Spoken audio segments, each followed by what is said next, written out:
If acquisition and retention are seen as like, I acquire them, now it's your job, you're never going to win. Like, how is someone that's here for 50% off? How are you going to retain them? How do you tailor your ads and your landing pages to that retention model? All the messaging has to make a pitch for the product. Once you put that guardrail on the team, I think half of these problems and discussions on acquisition versus brand versus performance, they all disappear the second you put that guardrail. If you're optimizing for the best pitch that you can give the customer within that guardrail, you're building your brand. Because like, oh, Coterie, like that's like the really, really clean one. Oh, that's the good stuff. Turns out that motivates customers and builds your brand.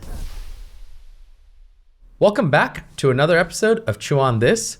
Today's a special episode brought to you by Klaviyo.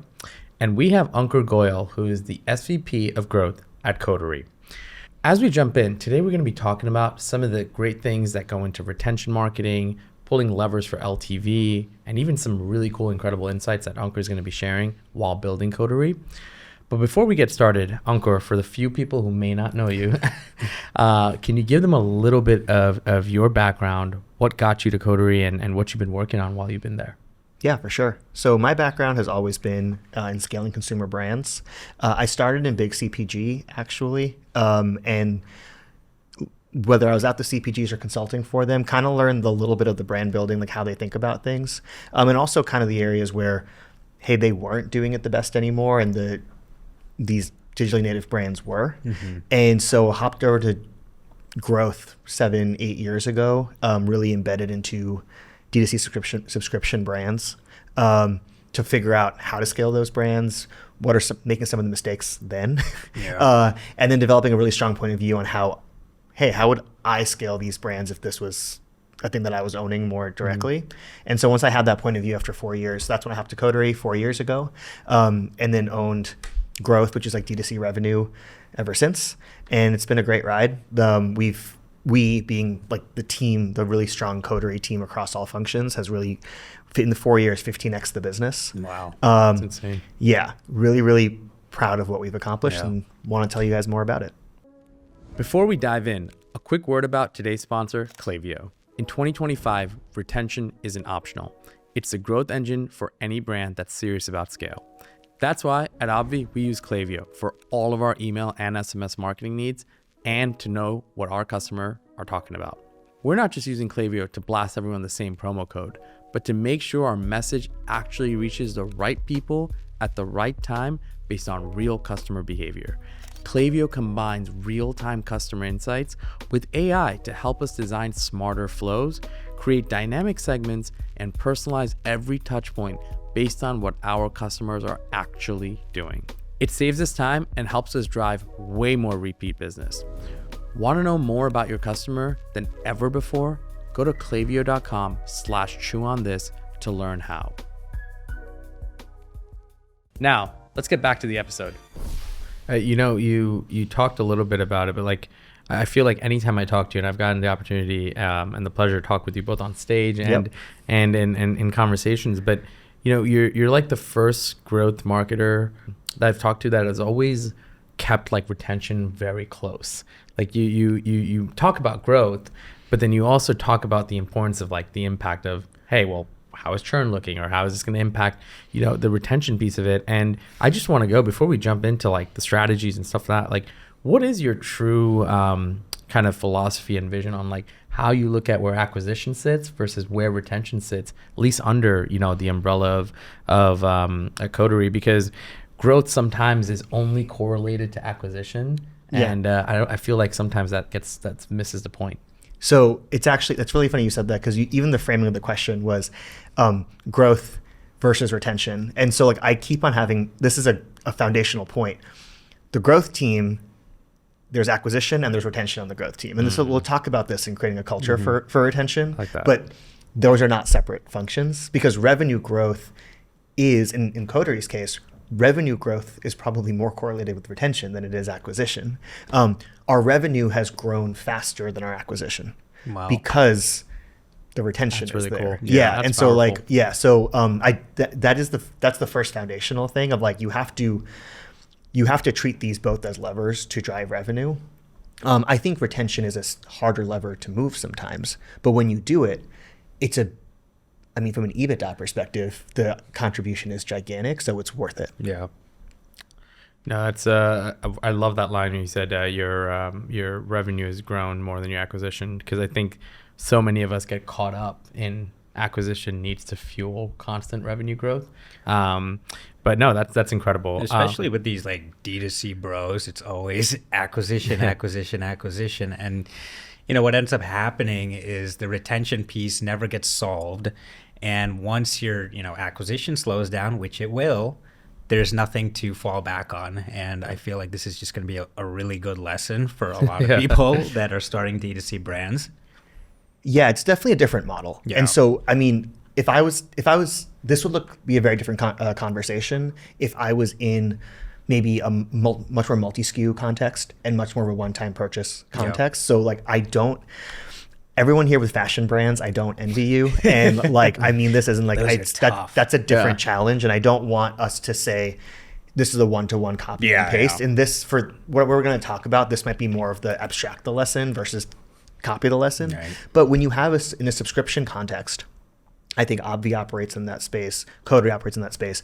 You have some really interesting levers to play with that the growth community doesn't talk about because so many people are in that multi-SKU context. So that's kind of what we're here to do. Interesting. I think the basis of a lot of conversations comes from the concept of what does lifetime value mean? I think for a lot of people, they look at it from the context of, oh, well, it's kind of the metric I use to think about my CPA. Some people look at it, well, it's the metric that tells me how good my product is. There's a lot of different ways to look at it.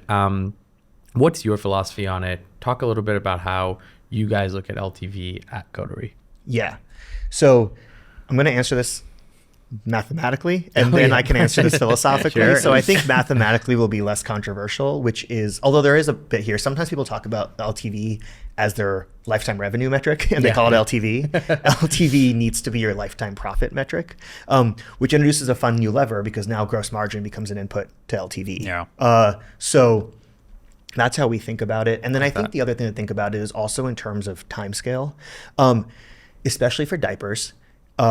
You have an LTV that lasts. I mean, anyone here that's potty trained knows that it's a multi-year LTV for better or for worse. And so I could think about it as a pure 2-year LTV, but earlier on, I couldn't afford 2-year payback periods. I still can't, or I still choose not to. So LTV then becomes a theoretical versus a practical. You have to look at how much cash you have and what your burn rate needs to be and figure out where do you want yourself to pay back. Yep. And that's how it becomes a practical thing. Makes sense.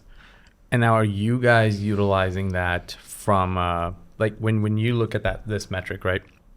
Is it a conversation that you're having daily about it? Is it something that you're tying in looking at daily? Is it weekly? Is it monthly? How does that metric sit in your fundamentals in reviewing data? Yeah. So this will tie a little bit into some of the topics that we have about how a lot of retention is actually done at the point of acquisition. And so those things are a thing we look at daily. Wow. We can expand on that. Yeah. That's the thing I'm probably most excited to talk about today. So I'm more than happy to go into that. And then there's other things of like LTV maintenance that I think will happen on a weekly cadence. I'll talk more about that. And then when you're thinking about net new like step function changes in LTV, that's probably more of a quarterly conversation. That's cool. So steer me where you want to steer me, but those are a couple, that's the menu of stuff I'm happy to talk about. No, I like that. I think we can jump into some of it, but before that, I do want to like go into, when you get into the retention side of things as we jump into, right? You have this world of like email, SMS, maybe push notifications. Now people are doing like calendar invites. Wow. There's a few different things that go into it, right? Do you guys look at retention and then look at each of those things I mentioned, whether you're using like a Klaviyo or a PostScript, whatever it may be? Are those tools to help retention come about, or again, at Obvi, right? We have kind of a different take on things because we're approach it differently. Is more so like each of those channels have its own retention strategy, and retention isn't really bucketed across that, and they're not tools for retention. So I'm curious, how do you look at retention in general? When it compares to that? So I'm thinking about retention. So to answer your question directly, email is a tool. to accomplish your retention goals, but there might be different channels that can work in concert with email or independently. And so the actual goal is thinking about the high value actions that you want your customers to take. Like so I think this is actually a software philosophy that I'm kind of applying to consumer. Yeah, I'm curious. But you know how Facebook figured out that the second if you have 8 friends, then the platform becomes usable, and then so they did everything they could to get to 8 friends. For us, we have similar things. It's how often do you actually, like, getting you to log into your account is a really big step, because our account management screen is fantastic and been souped up a ton, and so that drives a lot more LTV. Our CX is fantastic. So actually getting you to talk to CX is a lever for us, or is actually a thing we want you to do to experience like the full breadth of Coterie. So, and there's also upsell driven high value actions. I'd be lying if I said I don't want someone to subscribe or get SMS or try our wipes. So when you think about in terms of actions, then you can say, hey, what's the best way to do this? So to get someone to log in, email becomes really, really helpful, because that's the only interaction they have, or to get SMS sign up. But if I want you to add on a product, actually the account management screen might be the best place to do that. And spoiler, it is, because that's where you're already managing your stuff anyway. No, I was actually on your website, beautiful website, by the way, product page, everything. And there was just like really cool, simple features on there that I felt like other D2C, or they're maybe titling them wrong. Like I saw your quick buy button. And I instantly clicked that right when I got on the website, because wow, that is so, like, that takes all of the stress and that fog out of you, as far as like, what do I want to buy? What do I need to purchase? Oh, just hit the quick buy button, and then you can kind of just get, and it has 3 things already there to tell you, maybe pick up some wipes, maybe pick up some diapers. But these little actions, they're priceless.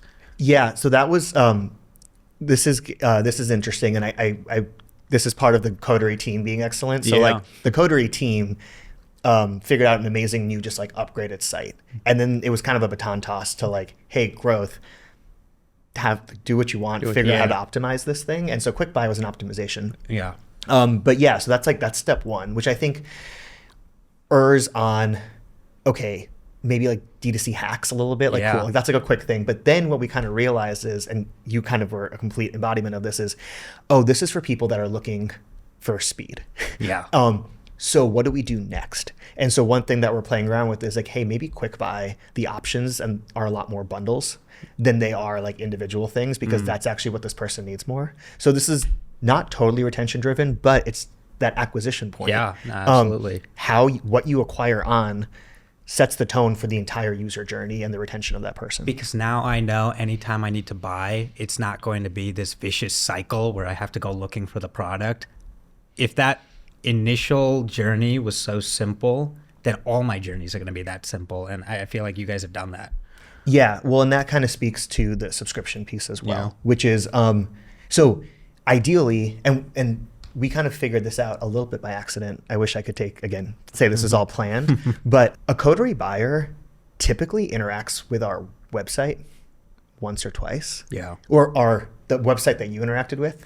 But they interact with our website via the account management screen way more times. That's crazy. And so traditional, acquisition mindset, PDP, optimize the homepage, optimize the PDP. But then when you realize that, most of your like users are coming in account management, and changing a button there, whether by accident or not, has a much bigger impact on the business. Now you actually open up a whole new screen, or a whole new swim lane of conversion rate optimization, or like site optimization. And that's what I'm talking about, which is like levers aside from email, because they're interacting with your emails, but they're interacting with your shipping like tracking pages. They're interacting with your account management pages. These are all pages that people are naturally going to. What do you do about it? Because you have as with retention marketing, you have a lot more of a canvas than you might think. That's so interesting. That is really, because they're all their own LPs at some point, right? Cool. I got this. I'm sorry. No. Well, I'll share this. You can cut this if you want. I got this inspo. I got this inspo 8 or 9 years ago. I was working on my own thing, which I learned I'm not great at doing that. So this is why I work on other people's startups. I was at a conference and someone made this tool called, it was like basically took your confirmation emails and souped them up to put a lot more upsell. So it was like a early kind of AI thing where they like looked at the clothes that you had in your receipt and then dynamically populated like outfits and complementary products on the checkout email. I'm like, and he's like, the checkout email is the most clicked on email. Why are you not maximizing your real estate there? And I was like, you know, with marketing opt-in and all the legal stuff taken care of, that's genius. And that kind of like was the kernel that then set off this thought for me with Coterie. Wow, so cool. 9 years ago. Yeah, you just gotta bank the stuff and then use it eventually. Oh no, that's incredible. I want to actually double down even more on you mentioned like, what are those non-email levers, right? And you gave some really great tactical examples, which has been awesome so far. What else are you guys doing, right? I think there's a lot within packaging. There's inserts. There's how do you go even deeper? I think some people stop at a QR code and slap that on, but like I know you guys are super creative with the team, so I'd love if you can share some more tactics that you guys are doing that goes beyond that email piece. Yeah, so kind of back to this framework, which I think if there's one like abstractable concept that probably applies to a much wider array of business models is like, figure out what those key actions are. And then also think about like, what is the core value that you bring to someone's life, and get someone, like have someone feel that as soon as possible. Or design your experience so that they can't cancel before they feel that. And so for us, a lot of the like, oh my God, this thing is amazing, is when the diaper fits right. If the diaper doesn't fit right, if the diaper's too big, you're gonna leak. Like it's at no fault of the diaper, there's just more openings for things to like come out. So getting the right fit was frankly something the customer really wanted and something that we really wanted for the customer. We got a lot of CX. We looked at what CX was doing when they got those complaints, and they were just giving them the next size up. Our diapers, I think if they have to run, they might run a little small. So more often than not, the next size up was what parents actually needed. So we were like, what if we just make that a default? So we came up with this thing called the sizing service, which you basically get a trial pack of the next size up in your box anyway, my God. with a little card explaining why this is here. And it worked. It boosted retention rates. So good. Brilliant. So shout out to, I was telling Andy Swim this when I saw them last week. So shout out to Andy Swim. They used to do this with bathing suits, and that was also part of the inspo on how we could do it with Coterie. But it wasn't just like, oh, Andy does it, let's do it. It was only when we realized there was this problem, and I'm like, oh, somebody solved this before. Wow. So good. That's actually really cool. Unlock. Is the experience there like, oh, okay, I got my size, but you also thought about the fact that, I have another sizing, but also, is it also go into the mindset of like, oh, I have the next size, so I'm just going to stay on like subscription because like I'm already tied to the fact that they've thought about the next size. I'm here in this experience. Like, do you think that creates a psychological element there too? That's a good point. I can speculate. I don't know for a fact. But it doesn't hurt. I think it's like once it pays, so I'm not going to justify this to myself on like that kind of feeling. But if I can have it pay back for it, which it did from just like a hard metric, then I'm like going to continue, or even if it's break even, then I'm happy to break even on that and create a better experience. Cause like there's definitely something that's happening that I can't quantify. So then the gravy comes in that 10% of benefit that's not quantifiable. That's so great. Cause the consumer at that point, they weren't expecting this. And then when they got it, they're pretty much thinking like, okay, they thought about me. And I feel like that right there is just going to make them stay on forever. We hope so. And if anyone has ordered Coterie and did not get that, it was in beta and only at 50/50 for a bit. Contact Ankur. You can get, so it's not, don't take it personally.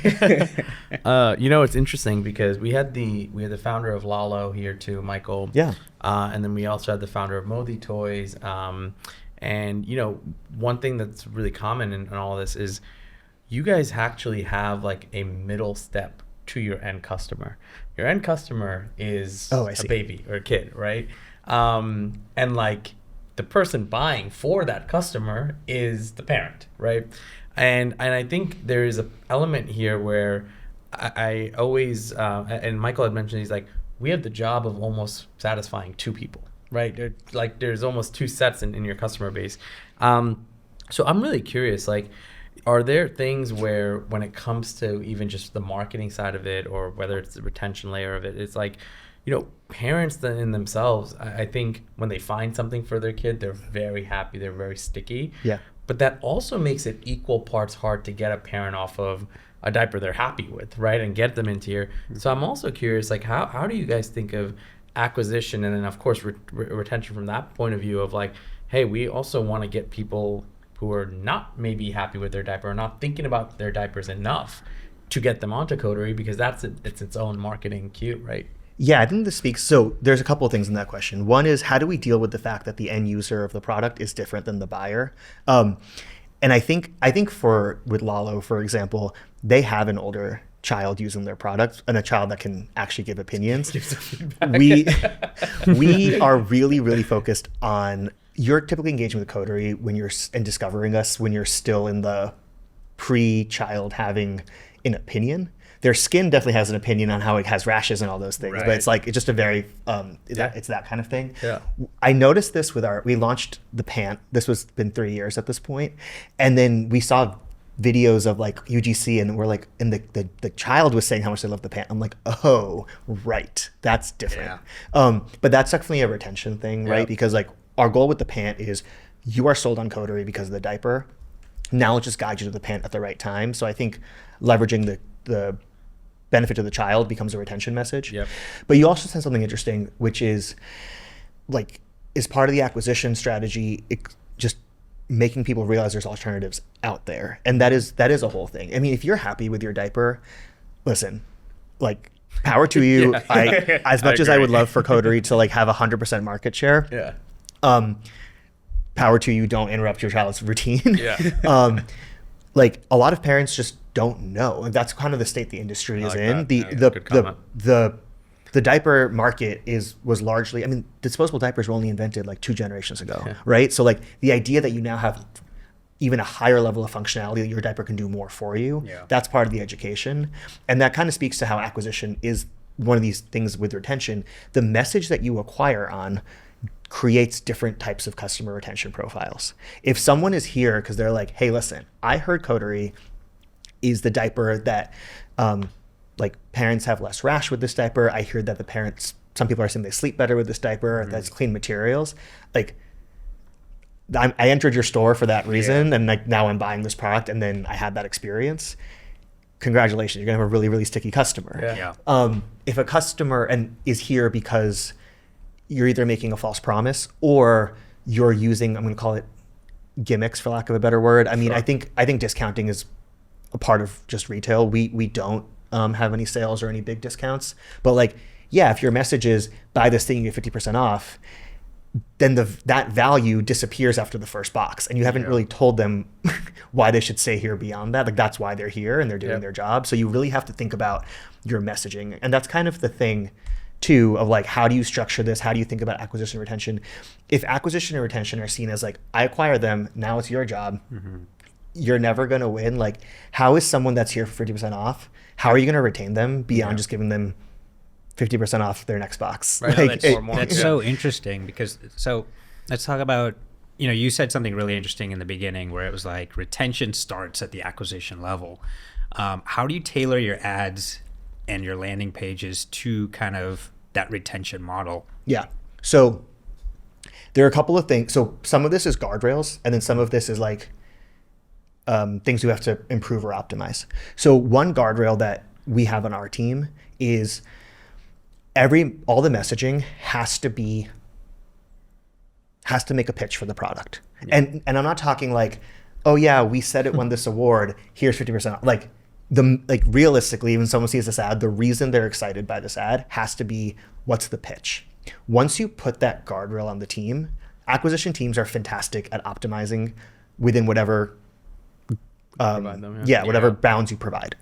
And I think this might be verging on philosophical. I think half of these problems and discussions on acquisition versus brand versus performance, they all disappear the second you put that guardrail. Because all of a sudden, if you're optimizing for the best pitch that you can give the customer within that guardrail, you're building your brand. Yeah. Because like, oh, Coterie, like, oh, that's the brand that helps you, like, that's like the really, really clean one, right? That's Yeah. the really, really like, oh, that's the good stuff. Like, that turns out that motivates customers and builds your brand. So the lever really is to just make sure there's guardrails at the acquisition level and not just let them, run wild. Yeah, because then if you're optimizing with no guardrails, then everyone's Yeah. like, well, my performance team does this. They just like, it's so lower. Yeah, you told them to do that. No, I think that's so valuable for people who are listening. Yeah. And then I will expand on that, which is like, so then you have, that's your pitch. And then there's certain markers of customer quality. Like I can probably, like not probably, I can tell you the retention and the LTV of a customer if you tell me 3 things about them, like at first purchase. You have to define your own couple of things for your brand, but like, this is not rocket science. Yeah. Do you subscribe? Do you buy the wipe? So those are the markers. And so we've improved the rates at which those happen a ton and improved retention in the process. Again, this is not an email driven thing. This is a landing page driven thing. Yeah. How do you upsell those particular things? And then you will change your retention curves all within like everything that's happened here before they swipe their credit card. Yeah. When we moved Obvi to Klaviyo earlier this year, we weren't just switching platforms. We needed a better overall system to manage email, SMS, and real-time customer insights to create long-lasting customer relationships, all under one roof.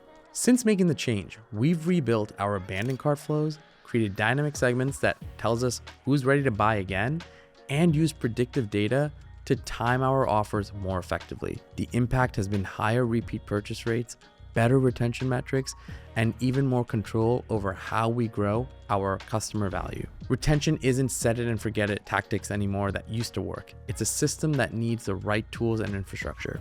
For us, and for a lot of top brands out there, we know that's Klaviyo.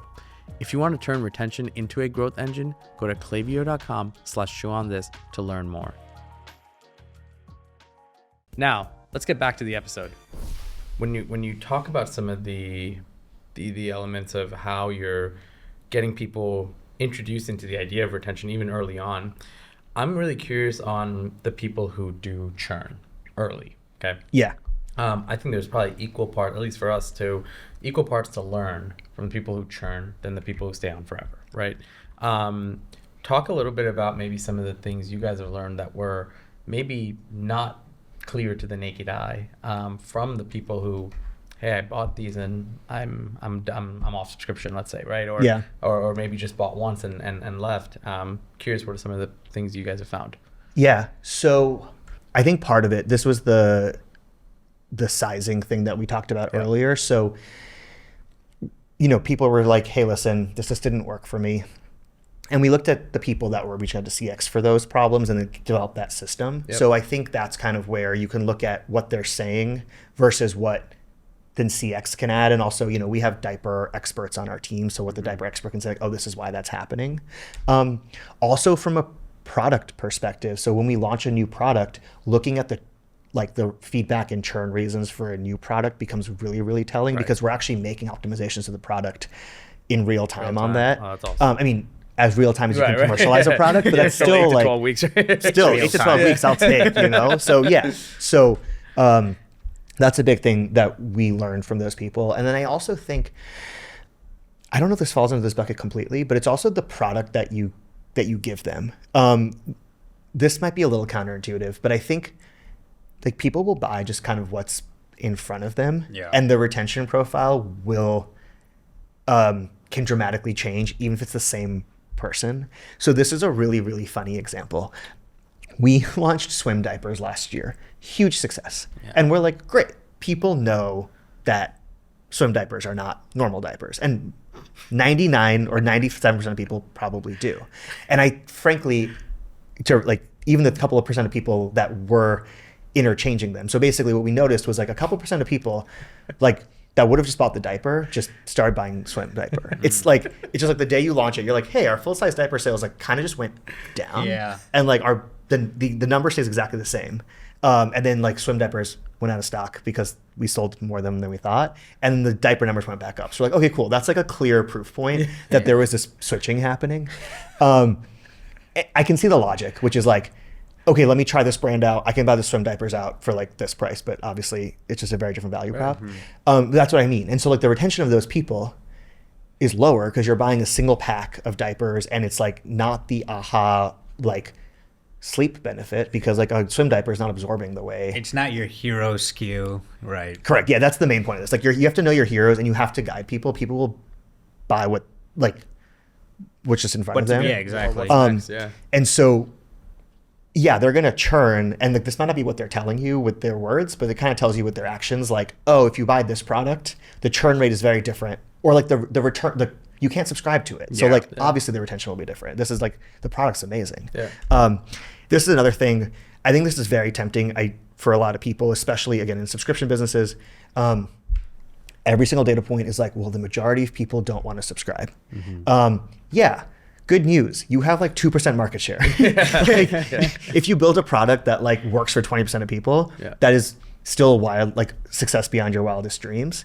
And you have to give them a good reason to subscribe. So yeah, if your product is not super, super like head and shoulders above the competition and like maybe it can't survive that friction, but like just building for the majority like that, people will buy what's in front of them. They'll buy a one-time purchase and like, they don't think about your product the way you do every day. They're just going to forget even if they loved it. And this is also true with the trial pack. So like a lot of people, sorry, I'm rambling, but people are really tempted to be like, well, if they just try it like, and they buy like the $5 like satchel, then they're definitely going to love it and come back. And like, yeah, a couple of % of people do, but it turns out that that's maybe not enough time to value. Maybe just using the diapers for like 2 days is not enough to be like, this is part of my routine. I see it. So like customers will tell you implicitly and explicitly is the main point here. And like knowing your hero products, the products that make it the easiest to acquire are not the products that build retention, which is part of that thing of like, I know your retention based on what you buy, and that's the quality piece. If you made your CAC 50% lower because you're acquiring a bunch of trial packs, you've actually like our business will be way worse, and we have to like put that guardrail. Yeah, really interesting.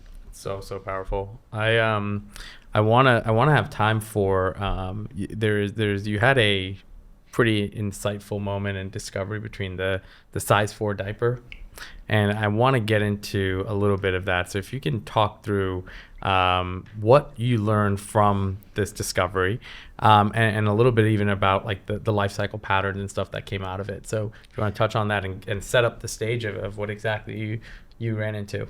This was more about how I was better understanding the role of this lifecycle marketing at Coterie. If this is a retention focused episode, but I'm actually like an acquisition person that has now become a retention person. So I was trying to figure out what's the role of lifecycle, where do you deploy it the best? And so size 4, that's where your potty training happens. And back to what customers told you, we have their cancellation reasons. We're like, oh, cancellation reasons for potty training start at size 4. And with our product, listen, we are happy for you. Like, we are happy that you get to potty train. However we can support that journey, that's fantastic. And so it's inevitable, but at that point, that was a key like change in their experience. How do we introduce maybe we can use lifecycle marketing to further engage them? And so a lot of people at that point didn't know we had a product that would help them through that process, our PANT. So when you size up to size 4, how do we like, let's trigger a bunch of stuff there to let you know like what Coterie looks like now that you're potty training. Hey, now that you're potty training, maybe you can add like pants, like a pack of pants to your order because they're going to be doing this during the day, but selling the diaper at night, like that kind of stuff. And so I think finding those key moments when the life cycle, when the experience changes, and then frankly, part of it is just engaging them is a good enough metric to start. It doesn't cost you a heck of a lot to send those emails anyway. So it's good enough for me. The ROI is there. And then you kind of get that canvas to then maybe do some selective upsell for the appropriate products like the pant. What's also interesting with size 4 is like, no, we don't know when anyone's potty training. No one like tells us, although we're going to figure out a way to change that. But like you have something like sizes that is a really cool proxy where you have complete data on. Right. So that might just be a fortune of diapers, but I think other products have those implicit signals that you can use that without having to get like a survey data that's not going to have full completion, that kind of stuff. That's really cool. Yeah. I think on that last point, I was just thinking about it too. It's like you guys get to see progression. Yeah. You compare that to, let's say, a weight loss product at Obvi, right? Which is one of our hero SKUs. Now, for us, progression actually is when you stop using a weight loss product, right? And there's usually only one or two reasons you stop. It didn't work, or it worked so well that you're happy with where you're at. And so, I think the part that becomes interesting is like sometimes I think we also do this. We overinvest in time of thinking about, well, what are they going to get next and what are we going to sell to them? And instead of just saying, how long can we keep them on the journey? Because I think sometimes just extending it is enough, not so much worrying about like, well, we don't ever want them to leave, or we want to, keep them here forever. And I think there's this fine balance between like on your journey to finding out what your LTV is probably going to end up being versus, trying to actually push it and figure out how to keep extending it. I think you have to also know when that timing and balance is right. But I don't think enough people know how to really process that, or at least strategize around which methodology should we use. Should we, cause one side is kind of saying, I'm kind of becoming content. This is where we're going to be and whatnot. And the other side is like, no, well, let's push it more. How do we extend this, $7 more in the next 3 months? Like, I don't know how you guys go about it, but any good tips on how to think about it differently? Yeah, I think, well, let me just tell you a little bit how I thought about it, which is like you heard me say size 4, later stage stuff. This is engagement, and this is a little bit of like gravy on top of for a pretty low cost thing. You didn't hear me say I'm investing a ton of money behind this thing, because the reason is most of the gains that you can make and that you can actually realize happen before acquisition and within your first impression, your first month. I only felt comfortable even thinking about this long-term thing and like directing my team there after this other stuff was in really good shape. Because the number of people that make it to that point in the journey, in general, our retention curves are really good, but like in general, it's a very small segment, and it's like it's happening as those cohorts mature. So the impact will be really, really small. And if you're investing all this time and focus here, you are missing the big thing. So the long-term stuff, I don't think about it till you get the short-term stuff right. That's at least how I've approached it. Maybe the other stuff works, but I don't want to say that that's what I've done. And I think about it as like, it's kind of the word of mouth thing. I don't know if a ton of engagement or even like a congratulations you've potty trained graduation note, that's fun. It doesn't cost you anything. It's probably not going to boost retention, but like those little things are actually what people talk about. So I think that's the mechanism that I'm looking for it to influence, not this like A/B test retention number. Right. No, it was really cool what you said. How can we support your new like Coterie journey when you've been potty trained? And I think for us, it's like we want to think about it in a different way now, as far as like, okay, you've done this weight loss journey. You either gave up or it didn't work for you, or you reached your goal. But instead of trying to get you on a bunch of other products, how can we actually support them on whatever their journey is next? And I think, what you said just now, that has me thinking. Yeah. I think it's really powerful. I want to touch a little bit back on email, because I think part of email has been something that feels like it's so, and as a thought, it's so commoditized. It's like, oh yeah, we do email. Like everyone does email. Yeah. Are there certain things you guys have done? I'll give you a couple of examples. Like, something as simple as tactical as like, with this one brand that was on here, it's a hydro machine. It's a workout machine, and they do where their discount codes are word searches and emails, right? That's awesome. And that's the only way. You have to find the word, and that's the only way you'll actually earn the discount. Otherwise, you can't. I'm just curious, like, have you guys done any cool campaigning when it comes to email? Because part of it is like, you're also, selling the same thing to the same people. You can't go and contact them 5-6 times a week because they get it. Like you're there. How do you balance then, still keeping things fresh and exciting when it comes to email? Yeah. So the way we've approached email is exactly that. When you're at a multi-SKU, part of your job is to send a ton of emails, and like that moves the business. Yeah. And Yeah. I'm probably the first person to be like, I don't think you can give that up right now. Like your job is kind of like it's kind of the bazaar, like show your wares and just like keep on showing what you have today. This was me opening like my thing of wares. If that wasn't clear, like my like briefcase of wares. For the Spotify listeners, he was doing something. But like in this single SKU subscription business model, just applying that one-to-one will result in a probably higher cancellation rates and a bad experience. So our approach is be really judicious and high value with your emails. So we have like these series with experts every week on like general parenting, diaper related stuff. We also understand, by the way, that the role that we play in our parents' lives is just like, it's not everything. We're not like, Coterie is not like the best parent. That's not our personality. Yeah. It's just like, we will help you be the parent, like whatever version of the parent you want to be. So we will give you stuff that we're experts about. We're experts about how diapers work. We're experts about how wipes work. And we give really cool education about that as like a campaign perspective. We have a Coterie council that can talk about, they're comprised of doctors and experts. So there's, and those are really highly engagement emails because people they're curious, especially hearing from an expert on that. So we're really judicious. We are sending a couple of emails per month. But then it becomes, and the rest of the email becomes triggers. Right. So it's like we have progression. Whenever you hit a new size, something's changing. It's a pretty good opportunity to know that something's changing and your baby's growing up. So like there's probably a pretty happy thing that's happening here, if not bittersweet. And so you can have triggered flows around that. Right. Or you just added your first swim diaper. Amazing. Here's how to use a swim diaper. By the way, the swim diaper is not going to absorb like the main diaper. It's not supposed to. Otherwise, the pool will get absorbed. Right. So like triggered stuff makes it really, really relevant, and not just this like spammy, here's our new launch, because we don't have a new launch all the time. Right. Although, if you're hearing this after June 4th, we will have a launch. We will have a launch. No, that's a great call out.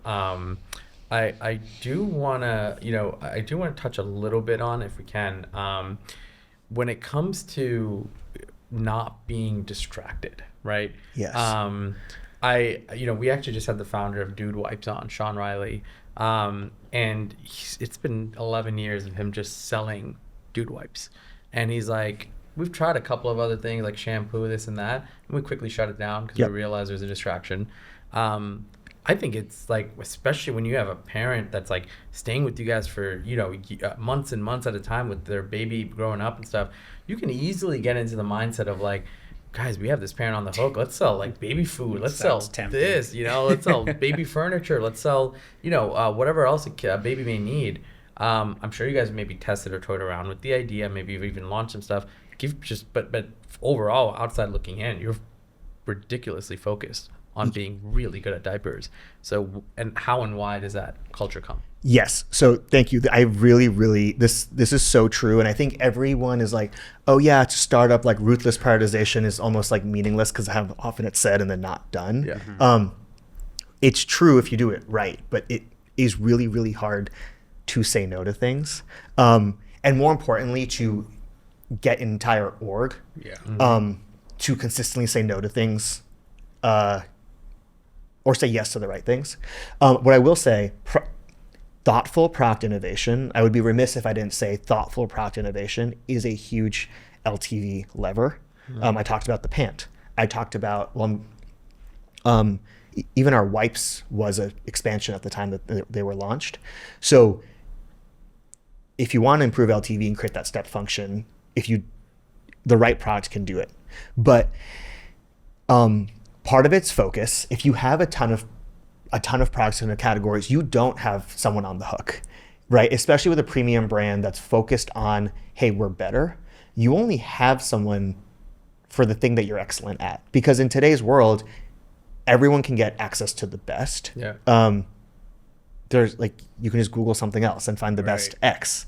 And then whatever happens with MCP on ChatGPT, your agent can get you the best. Yeah. So you just have to be the best. I view it as you get one shot to be meh before people are like, well, I'll buy that thing because you fooled me once. Yeah. But like, how often are you going to be able to do that? Yep. And then it distracts you from, what do I acquire on? I have a portfolio of 50 products. Am I just going to be doing like DPAs of like, you're turning a single SKU strategy and subscription, your edge, into a multi-SKU, showing them your new launches every time strategy, and you're giving away your whole edge. Yep. And so that, for me, that's why it was so important.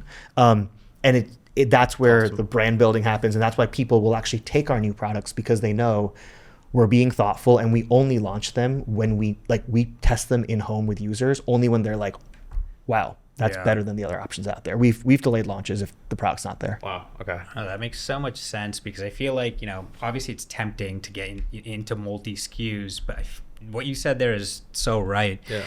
For a subscription brand, you have to stay focused and you have to stay thoughtful. You can't be a subscription brand and have 100 SKUs. Like, it's just not going to work. Yeah, and I mean, I think other people in the diaper space have, and beyond, have, like, it's tempting. Yeah. And I just said this last week. Like, it's tempting. Oh, if we just have this one more SKU and we get this like X% take rate, that's just money in the bank. Yeah. No, it's not. It is now your email team having a whole lot more work to figure out the journeys. It's like a ton more noise in your data, so you can't make decisions as quickly, because you're like, well, is it this product or that product that's going down? Think about operational complexity. You're not like, you might be the right SKU away from a big jump in your business, but you're not just like any SKU away. Yeah. It's not just, You can't just throw stuff at the wall and see what sticks. And I mean, like Oreo, by the way, Oreo, the name of their game is take over the aisle. Like, they should launch whatever crazy flavor they have next, because like that's actually their strategy. That's what they're doing. Yeah. Right. And so like if you think about critically, like, okay, here's why that thing works for them, by all means. But for like a online brand where like shelf ownership is not really a thing, think twice. No one's subscribing to Oreos. Yeah. And if you are, you have problems. No, it's awesome. I'm gonna wrap up with you. Yeah. Cool.